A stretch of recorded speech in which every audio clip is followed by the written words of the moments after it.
तो कल हम लोग फ्लावर के बारे में पढ़ रहे थे, तो हम लोग देखें कि फ्लावर में जो है मेनली वो 4 पार्ट्स होते हैं, जिसमें कि सबसे पहला 2 रिप्रोडक्टिव ऑर्गन आ जाता है, मेल एंड फीमेल गैमीट, जिसको कि हम लोग मेल गैमीट को एंडोशन के नाम से जानते हैं और फीमेल गैमीट को गाइनोशन के नाम से जानते हैं।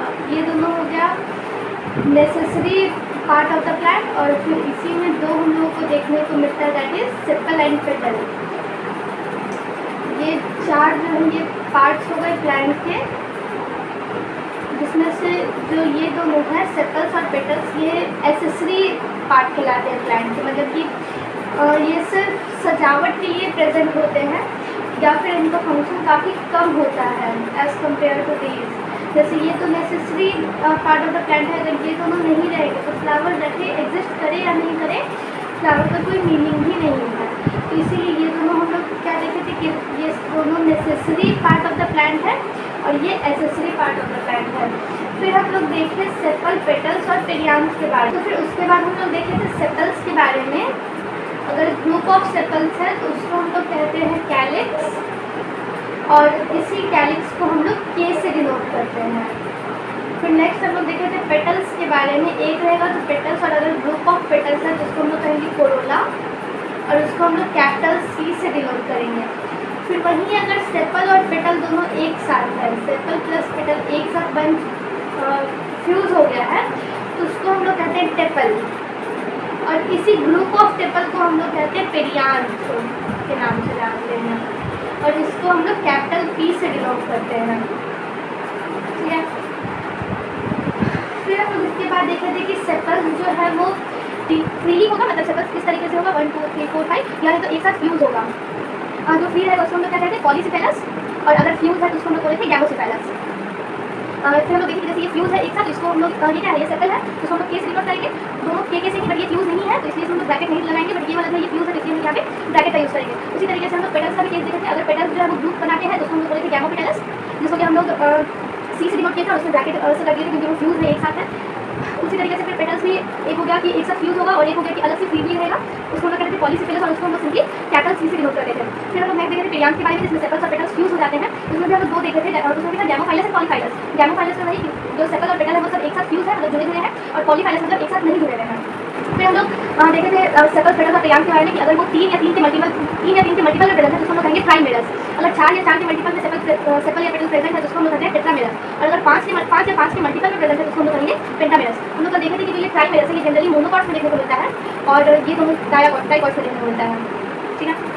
आज हम लोग देखेंगे कि सेपल्स और पेटल्स किस तरीके से अरेंज रहते हैं।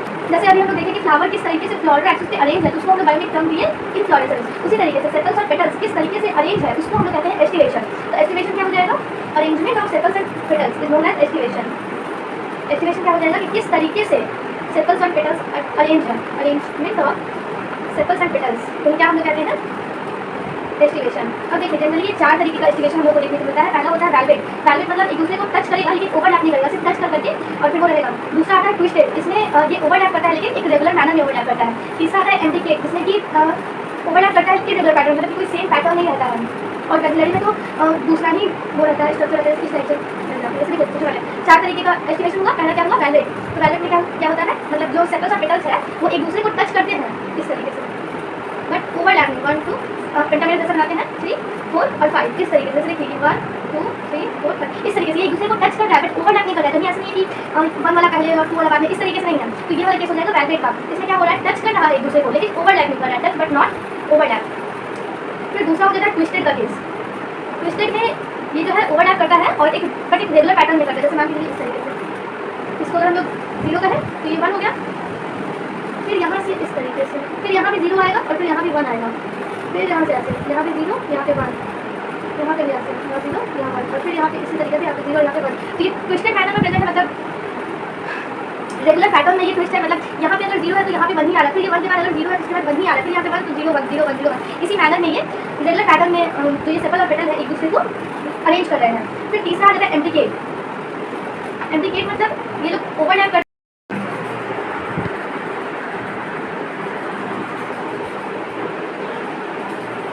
अब जो नेक्स्ट आता है वो आता है एम्ब्रिकेट।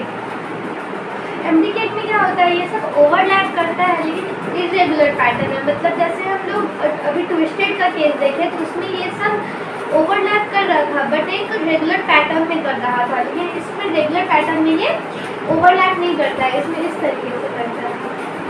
जैसे एक मान के चलिए सिंपल कैपिटल ये है, यहाँ पे ऐसा रहेगा अंदर की तरफ,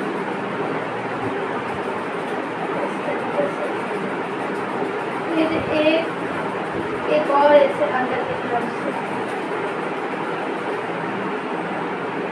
फिर एक ऐसे बाहर की तरफ से,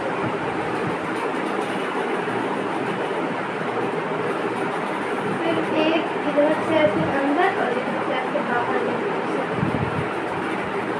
देखिए इसमें कोई भी रेगुलर पैटर्न नहीं है कभी भी, जैसे देखिए ये दोनों अंदर है, फिर ये भी अंदर है, फिर ये बाहर की तरफ आ गया, ये बाहर की तरफ आ गया, तो ये रेगुलर पैटर्न नहीं हुआ ये ओवरलैपिंग का। तो एम्ब्रिकेट में हम लोगों को देखने को मिलता है ओवरलैप इन इरेगुलर पैटर्न, ओवरलैप इन इरेगुलर पैटर्न, उसको हम लोग कहेंगे कि ये एम्ब्रिकेट का एग्जाम्पल है। फिर जो चौथा आता है वो आता है वेक्सिलरी, इसमें ये टच या ओवरलैप नहीं करता है, इसमें इस तरीके से, जैसे मान लीजिए एक सेपल या पेटल इस तरीके से अरेंज है, पोस्टीरियर में दो साइड्स में प्रेजेंट होते हैं इस तरीके से, और दो एंटीरियरली प्रेजेंट होते हैं इस तरीके से फ्यूज। तो अगर इस टाइप का अरेंजमेंट हम लोगों को किसी चीज़ में देखने को मिल रहा है, इस टाइप का एस्टिवेशन, तो उसको हम लोग कहेंगे कि वो वेक्सिलरी एस्टिवेशन है। इसमें देखिए एक जो है वो पोस्टीरियर प्रेजेंट है, वन पोस्टीरियर में, जिसको कि हम लोग स्टैंडर्ड के नाम से जानते हैं। दो लेटरली प्रेजेंट है साइड में, दो लेटरली, इसको हम लोग टू लेटरल विंग्स के नाम से जानते हैं, साइड में प्रेजेंट है इसीलिए। और ये जो एंटीरियर में प्रेजेंट है, मतलब जो नीचे की तरफ प्रेजेंट है, ये भी दो है और दोनों फ्यूज है, तो क्या हो जाएगा टू एंटीरियर स्मॉल पेटल्स। अगर इस तरीके से पेटल्स अरेंज है और तो इसको हम लोग कील कहते हैं, जैसे ऊपर वाले को स्टैंडर्ड का है, दो साइड वाले को लेटरल विंग्स बोले, तो ये नीचे वाले को हम लोग टू एंटीरियर स्मॉल पेटल्स, जिसको कि हम लोग कील के नाम से जानते हैं।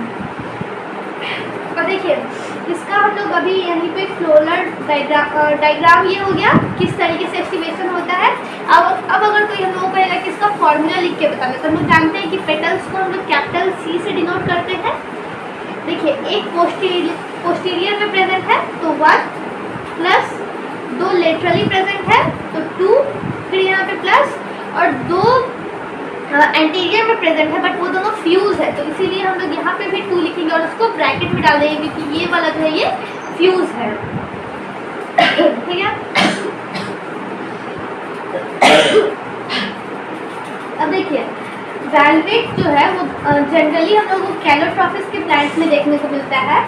ट्विस्टेड लेडी फिंगर के केस में, एम्ब्रिकेट, कैशिया या गुलमोहर के प्लांट पे, और वेक्सिलरी जो है वो पीक में या फिर फेबिएसी फैमिली में जितने भी प्लांट आते हैं उन सब में वेक्सिलरी एस्टिवेशन देखने को मिलता है। तो सबसे पहले हम लोग वेलवेट का क्या देखे थे एग्जाम्पल, कैलोट्रॉपिस, और ट्विस्टेड का कैलोट्रॉपिस दूसरा, और ट्विस्टेड का क्या देखे थे, लेडी फिंगर।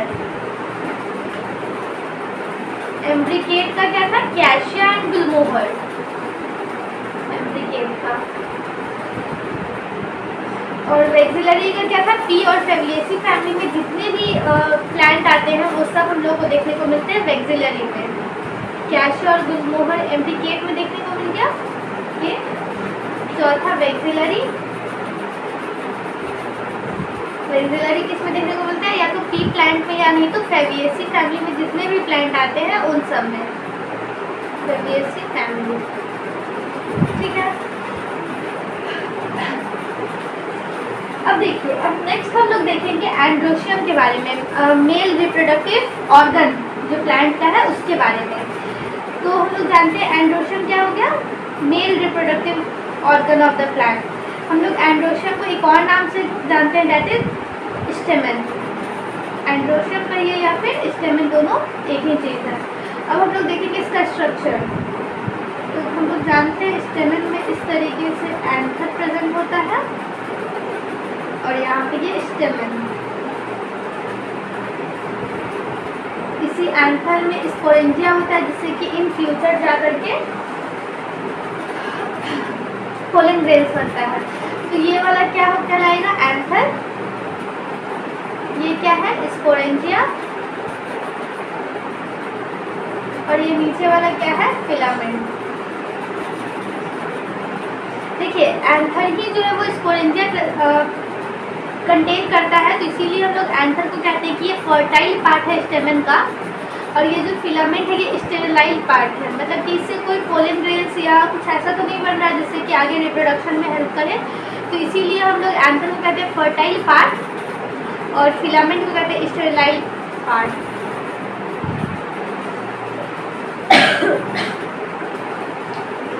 ठीक है, और जो ये स्पोरेंजिया है यही आगे चल के पोलन ग्रेन्स बनाएगा और इसी से फिर पॉलिनेशन होकर के एक न्यू प्लांट बनेगा। ठीक है,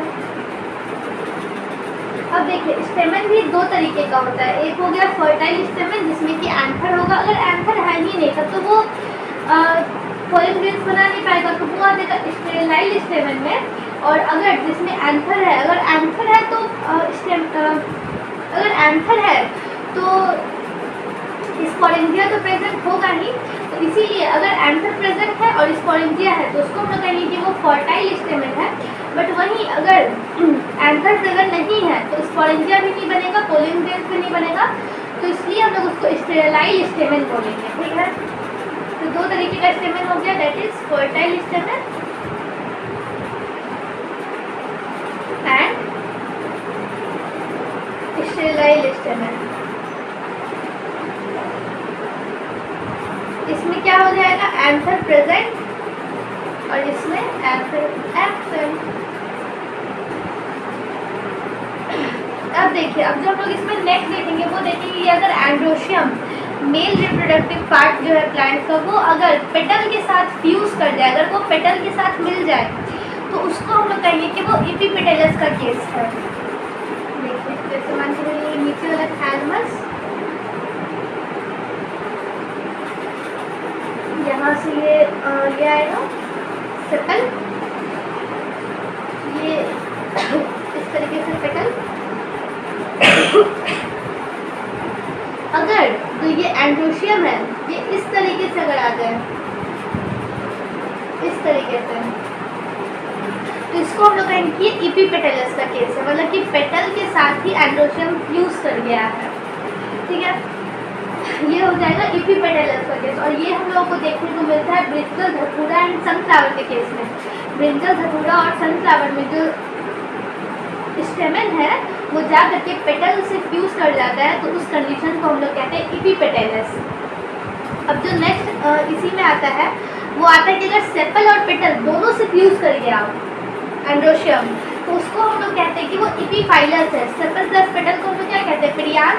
और अगर पेरियांथ से ही एंड्रोशियम फ्यूज कर जाए तो उस कंडीशन को हम लोग कहते हैं एपीफाइलस।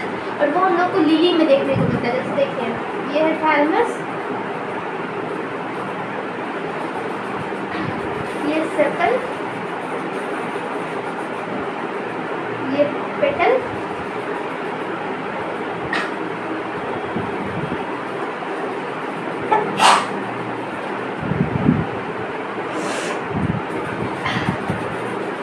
ये सेपल और ये लोकल पेटल। अगर ये दोनों एक साथ है तो इसको हम लोग क्या कहते हैं, पेरियांथ।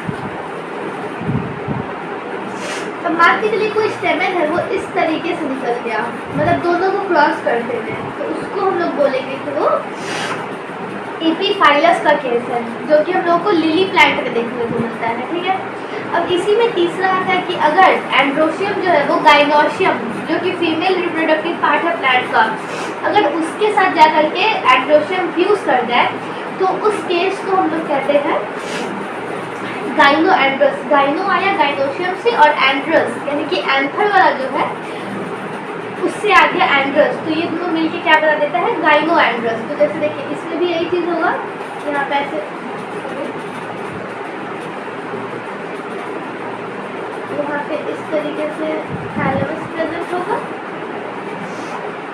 यहाँ पे भाई यहाँ सेपल्स होंगे, यहाँ पे पेटल्स होंगे, लेकिन अभी हम लोग को क्या मेनली बनाना है गाइनोशियम। तो इस तरीके से फीमेल रिप्रोडक्टिव पार्ट होगा। तो जो एंथर है वो इसी के साथ फ्यूज कर जाएगा इसी तरीके से, और यहाँ पे आ जाएगा एंथर। तो ये दोनों एक साथ हो गया, तो इसीलिए इस कंडीशन को हम लोग कहते हैं गाइनो एंड्रस। और ये हम लोगों को कैलोट्रॉपिस के प्लांट में देखने को मिलता है।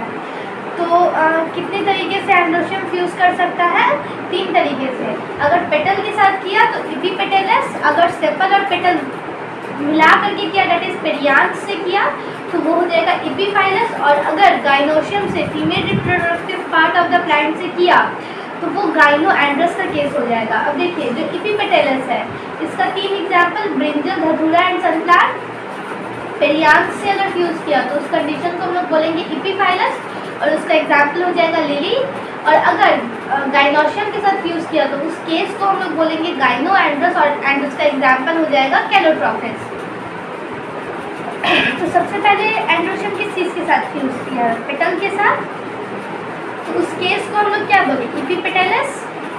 अगर पेटल के साथ फ्यूज किया तो इपीपेटलस, और इसका 3 एग्जाम्पल, ब्रिंजल, धतूरा एंड सनफ्लावर।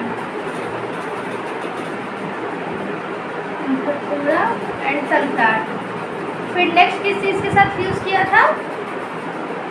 पेरियांथ के साथ, पेरियांथ के साथ। पेरियांथ मतलब क्या? सेपल प्लस पेटल दोनों। इस केस को हम लोग क्या कहते हैं? इपीफाइलस। और इसका एक ही एग्जाम्पल देखने को मिलता है दैट इज लिली। अब जो तीसरा वो हम लोग देखें गाइनोशियम के साथ फ्यूज। गाइनोशियम के साथ, तो और गाइनोशियम के साथ फ्यूज है तो गाइनो, और क्या फ्यूज है? एंड्रोशियम, तो एंड्रस। और ये हम लोग को देखने को मिलता है कैलोट्रॉपिस के प्लांट में। ठीक है।